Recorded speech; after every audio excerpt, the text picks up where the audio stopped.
What's going on, everyone? It's Josh Elbow, and I'm making this video today for the people in my mentorship group. I wanted to talk about having a long-term mentality, and I already posted something about this in the group, so if you already saw the post, it's going to kind of be along those lines.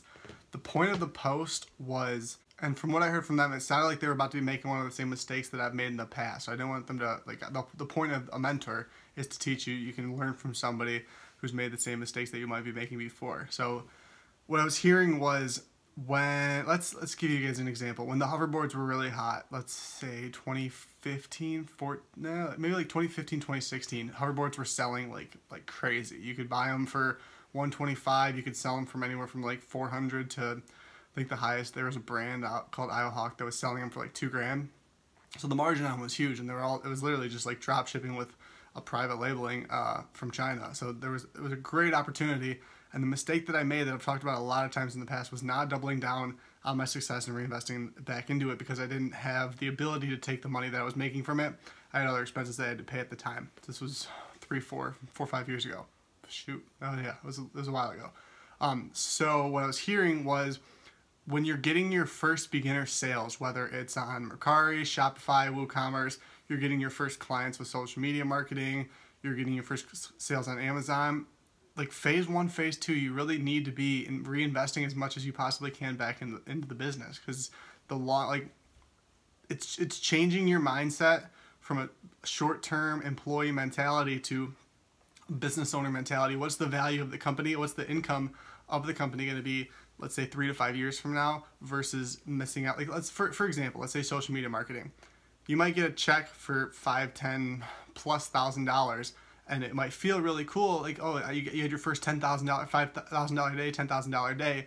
However, that really means, especially if that was for an annual thing, then it's really only like $833 check per month. So you've got to break it up over the long term for one, but then also, if you could take that, let's say 5 to 10 grand, and reinvest it into ads that can get you more clients, that's where you're gonna have more long-term success. And it's super, it makes sense, like common sense wise, but people don't do it because they have it's the mentality, it's the thought process, and it's the fear of, okay, I got this sale, it feels really good now that I have this sale, but like, what's the long-term vision? What's the long-term goal that you have for your business? So let's say you're selling on Mercari and you get that first sale. Yes, your first sale, you might only net $50, and you're like, well, this isn't going to do that much for me because I'm only making $50. But you could take that $50, you could get a Shopify website for a month for $21. You could run another $30 in Shopify ads. So you could literally start a second stream of income from the first sale, and it might have been completely cash flow positive on Mercari to do so. So it's not costing you anything extra. You're literally just taking money that you used your brain to like create, in essence. Like, you thought of a way to make it. You thought of something to sell. You found an item to sell on one of these, on eBay, Mercari, wherever type of site you're on, and then from there take the income from that, and that'll build you long term. It's basically like giving you play money. So part of this might be, if you're in your phase 1, phase 2, I wouldn't recommend like quitting your job. Like, when I first started my first company when I was 17, I want to say, I didn't quit my job for the first year. I started it, I worked it in the summer, I like created it, I did all the thinking and the branding and then the stuff, and the second year I did it, I was able to like do that full time, and I still didn't take it too as seriously as I should have, because I was probably immature. It was more just like a hobby. Like, it did well, but you have to completely change your mindset from, like, it's not, when you get paid, it's no longer a paycheck. If you're an entrepreneur, you don't get paid like for work. You work for free and you build something, and then when you either sell your business or the passive income when you're no longer working, that's when you get paid from it. So it's a completely different, it's like a paradigm shift in mentality, because most people are used to getting paid for labor. You work, you get paid. It's a completely different mindset.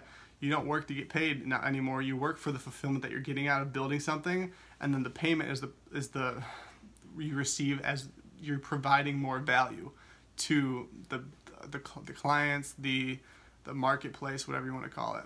I hope that gives you guys some perspective on why I believe it's a different mentality, but why I think you should have a long-term mindset when you're doing dropshipping, SMA, any type of business model that you're running and starting yourself. If you have any other questions, as always, please feel free. Leave a comment in the group if you're in the group. If you're watching this in the future on YouTube, just throw it in the comments and I'll get it answered for you as soon as possible. If you're interested in more information on the mentorship group, I have 2 options available. One's one-on-one, which is a more higher ticket item, and then the other one is a private Facebook group with exclusive access, and the results in it have been great. If you haven't seen the results yet, you can check them out on my Instagram at @theJoshElbow. It's the very first highlight on the left. It's called Mentorship. If these videos have been helpful, I would really appreciate it if you left a like and subscribe to the channel. Let me know what I can do. Like, if you guys give me feedback, I can make the videos better. So for simplicity, it's on you. I can only help you if you let me help you. I'll see everyone next time.